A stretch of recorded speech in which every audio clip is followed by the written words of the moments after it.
کراچی میں 12 ربیع الاول کی تیاریاں جوش و جذبے سے جاری۔ شہر میں عید میلاد النبی کی آمد کے موقع پر شہر کے مختلف علاقوں اور مساجدوں کو برقی کمکموں سے سجا دیا گیا ہے، جنہیں دیکھنے کے لیے عوام کی بڑی تعداد سڑکوں پر نکل آئی۔ جشن عید میلاد النبی کے موقع پر عوام کا کہنا ہے کہ جشن ولادت ایک ایسا موقع ہے جس پہ ہر مسلمان الحمدللہ خوشی کا اظہار کرتا ہے، اور ہمارے آقا علیہ الصلوۃ والسلام کو اللہ تبارک و تعالیٰ نے رحمت للعالمین بنا کر بھیجا اور سارے جہانوں کے لیے رحمت بنا کر بھیجا۔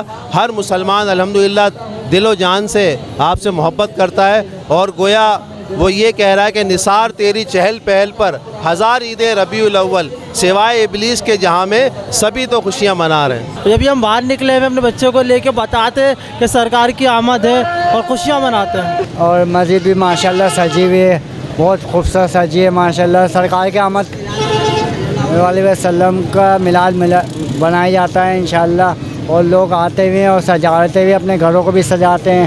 یہ جو ہے اپنا نبی پاک صلی اللہ علیہ وسلم کے مطلب یہ کہ ان کی خوشی مناتے ہیں، ان کی ولادت ہے، ٹھیک ہے، ولادت مبارک ہے تو ہم ان کی خوشی مناتے ہیں۔ عوام بہت خوش ہے، بہت بہترین طریقے سے جشن منا رہی ہے، اور میں شکر گزار ہوں سندھ گورنمنٹ کا کہ انہوں نے امن قائم کیا، اور ماشاءاللہ بہت خوش ہیں ہم لوگ 12 ربیع الاول کے حوالے سے۔ 12 ربیع الاول کے دن کے لیے کراچی کے شبی بازوں نے بھی بھرپور محنت سے روضہ رسول صلی اللہ علیہ وآلہ وسلم اور مسجد نبوی کی شبیہیں تیار کی ہیں، جو کراچی کے مختلف علاقوں میں زیارت کے لیے لگائی گئی ہیں۔ کیمرہ مین ثاقب علی کے ساتھ زین انصاری، C110 نیوز، کراچی۔